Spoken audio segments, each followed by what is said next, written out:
We are now joined by the special guest of the evening, Dr. Wess Stafford, as you see here to my right. And it is just an honor to have you with us tonight. It's a joy. I'm loving this. I am so thankful to Dr. McKinley. It's hard for me to call Sean that because I only think of his father. But he is Dr. McKinley now for bringing you in. I just thought it was a wonderful idea. And we're so grateful that you had the opportunity to join us.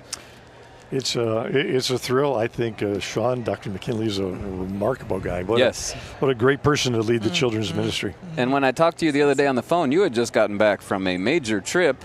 That was 2 weeks in Zimbabwe. Yeah. That's about as far from here as you can go. Yeah. So I am totally jet-lagged. I'm a lot smarter than I'm going to come across.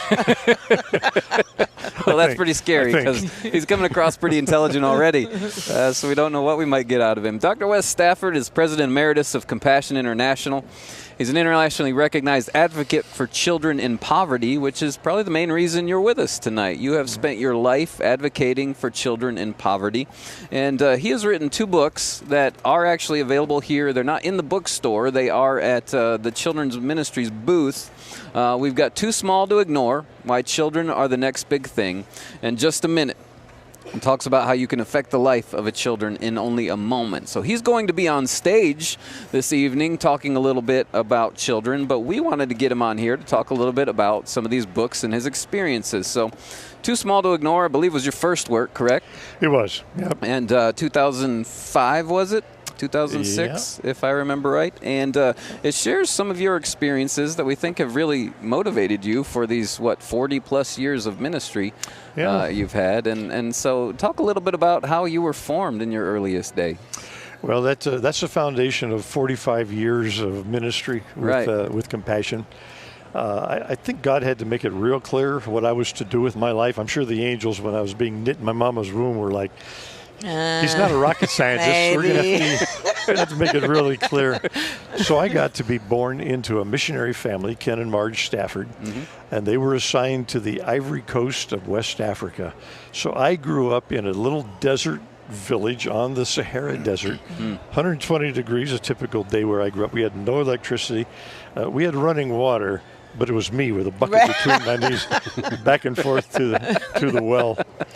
It was a fascinating place for a young guy to grow. I tell people everything I needed to know to lead Compassion's worldwide ministry, I learned from the poor in that village, around the campfires and planting crops and hunting and fishing. They had a saying, and this has guided my whole life. They had a saying, it takes the whole village to raise a child. And I was the wrong color, mind you. I was the only white child, my sister and I, for 100 miles in any direction. But it didn't matter to these wonderful people. I never fell down in that village with some African woman swooping in, picking me up, drying my tears.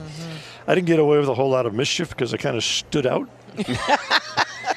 It's hard to hide. I remember one time the chief saying, the goats are looking a little skinny this year, and it's not because we're in a drought. It's because the little boys are chasing them all around the village. He said, in all the dust, I don't know who all the culprits were, but there's a little white boy right there, he's one of them. You were the first one to be pointed out. I stood out. But they shaped my heart. Yes. When I think of the poor, I do not even think subtly downward. I think upward. And I tell Compassion staff around the world, you need to earn the right to even be around them. So they know about joy. We're joyful when things are going well, but they know that joy is a decision. It's not dictated by circumstances. It's a very courageous decision.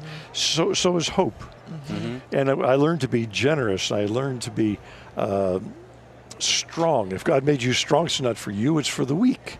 And if God made you brave, it's not for you, it's for the frightened. So till I was 15 years old, that little village shaped the heart of this little guy. Now, the reason I eventually got into Compassion was the values were amazing, the people were wonderful, but we were poor. And we were vulnerable to anything that can go wrong. The rains had to fall. Or people died. We didn't have money for pesticide or irrigation, and also we were walking a tightrope of survival, and we lost friends all along the way. By the time I was 15 and came to America, which is really where Too Small to Ignore begins, and then I go back to the village. Right. half of all my childhood friends had died. Oh. Wow. And later I learned it was poverty that took them from me. It was things that they didn't need to die from, like malaria and measles and hunger. Since we had no electricity, no way to embalm them, we buried them the same day they died. The village gathered around the campfire, played the drums, told the stories of what these kids wanted to become. I watched consistently that God took the best of them, and I kept waiting for my turn. Why would you take your best people, Lord, when you got a guy like me that should be in that line? Sure. And I cried myself to sleep. I could understand the drums. They weren't just rhythms. That's how we communicated. I spoke 4 languages, by the way, as a little guy. Wow. 2 African and English and French, which it was a French colony, Ivory Coast. But I would listen to the stories of my friends, and I would just cry myself to sleep. I remember in the hot tropical nights, I would lie on my back, and I would think, well, that one's gone. And my eyes would well up with tears. It would spill over, and my ears would fill with tears. Yes. Eventually, it would drip onto my pillow, and I would fall asleep. But a few days later, it would be another one of my friends. And I didn't know that my enemy was something called poverty, or that it could be fought. And when I got to America, my first day in America, I stumbled into my first grocery store. Wow. No. And suddenly I realized there's plenty of food. Yes. It just wasn't where we needed it. So as you walked into that grocery store, did all of that loss immediately strike you? Is that what washed over you? It is. Yeah. Right next door was a drugstore. And I asked them, what's all this? And they said, it's all medicine. All medicine. And it hit me. I'm 15. I'm skinny as a rail. Nearly died 6 times in childhood. And I suddenly realized none of that needed to happen. And I went out and I sat on the curb in Manhattan, just wept my eyes out. Just a whole childhood of sorrow lost. It was Manhattan, so nobody stopped and asked, "You okay, little guy?" Just the next one. After a while, I ran out of tears after a couple hours. That's how I'm watching these fancy shoes and these fancy watches, and I was like, "What is wrong with you people? You have all of this, and you don't care." My friends are dying. And I went into a rage that lasted all through my high school years, until I had lived in America for about 8 years, and then I began to realize, you know what? It's not that they don't care. They don't know. They don't know. And if That's they exactly know, right. they really, really care. Wow. Maybe the most generous nation in all of history. Yes, indeed. And about that time, I walk into it's not a grocery store, it's another little office in Chicago, and it said Compassion International. And I walked in there and I said innocently, "So what do you guys do?" And they said, "Well, our enemy is poverty." And I'm like, "Okay, bring that on. I understand that now." I said, "What do you do about it?" They said, "Well, we work with little children in poverty with their family in a little local church, and we link them to someone in the United States who says, you know what, I can't do everything that needs to be done, but I can be there to help fund that program in that little church for that little guy." And they called them sponsors.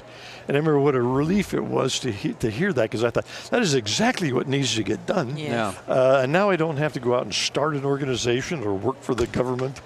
And that was 45 years ago. I threw my hat in the ring and I said, I'm going to build this thing. I'm going to make it as good as it can be and as big as it can be. So, little knowing it was going to lead to being the president of it. So you walked into Compassion International. How did you begin there? And we know you ended up as president, but what did that journey look like from the moment you walked in till where you landed? Yep. Well, I worked at Compassion for 16 years before I became the president. And they heard my story and where I was from, and they weren't in Africa, but they were in Haiti. Okay. And they said, you know what, how about we assign you to Haiti? Wonderful thing. I go down to work, do Compassion's guy in Haiti, only to discover that Haitians are all the descendants of West Africa, where I had come from. Yes. I already loved them. I already knew half of their jokes and half of their voodoo You understood gods. the culture, sure. And in a matter of just a few months, I was completely immersed in yet another loving, poverty-stricken culture. Yeah. And so I began the work for first 4 years in Haiti. My wife, Donna, and I got married in a little Haitian church. Thought that's where we were going to live our whole lives. Yeah. The president there, somehow, I don't know what he saw, but 17 years before his retirement, he visited Haiti. He saw something in this little 27-year-old. Passion. And well, maybe it was Conviction. passion. Calling and anointing as Anointing. He went home and he told his wife, Can I name them? I have more. You're on a roll. I have more I could name.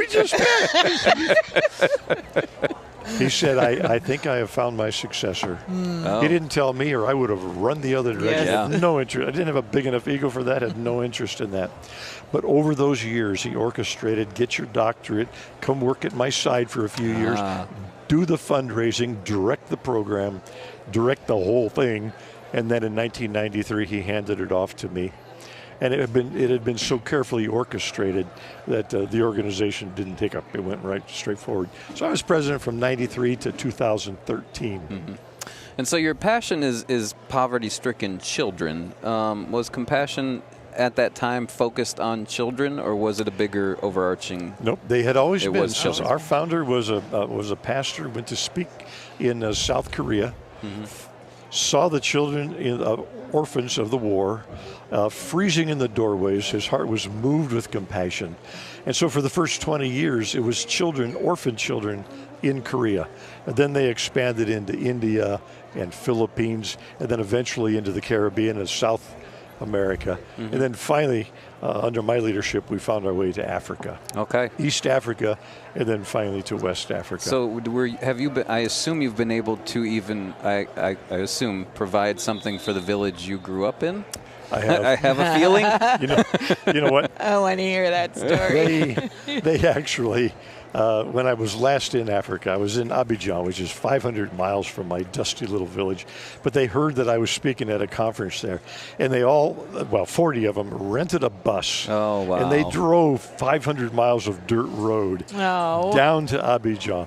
And there they gave me a chief's robe, and they played all the music. I just sat and wept with great joy. And they told me that they had named the elementary school after me. Yeah, I was like amazing. the worst student in that school. So you got that now it's wonderful named No, it's named honor. after you. Well, they're beginning early tonight by I about see. 8 minutes. Yeah. We regret that we don't have more time with Dr. Stafford, I but understand those drums. this you're familiar with. Watch him. Thank He might be up front so dancing. much Yeah, it is for a the joy. gift that is Compassion International. Yeah. It's my Amazing great work. joy. And Yes. it's a wonderful thing, as you know, to be doing what God orchestrated Yes. for you to do. Yes. Yeah, And I undoubtedly. love you gave an end date to when you were president, but you're still full of passion and joy, and maybe you just want to go again. I don't know. That was 8 years ago. I know. So they offered me the title President Emeritus. Emeritus. Yes. And I heard the word merit in there, and I'm like, whoa, it just means old guy. Thank But you I still so fight for much for joining us. What a joy. Yes, What an a honor joy. to talk to you. And if you want to check out his books, Just a Minute, Too Small to Ignore, we do have them at the Children's Ministry booth here. Or if you want to call us at 1-800-221-5027, we'll be able to get that to you And through our stay bookstore. tuned. Dr. Stafford is going to be speaking on the children's program. Yep. So don't go away. You're going to hear more from him. Thank You'll you hear again, more Wes. from him. It's good. Good to talk Nice to you. of you to have a band. Now we move. Well, we'll see if we can get Dr. Stafford to join us up front. We might have to twist his arm. But as he said, he's familiar with the drums, as are all of we. So let's get to that. God bless you. You're in for a great night tonight. We'll God see you bless you soon. guys. Get up and move. The band's here. See you later.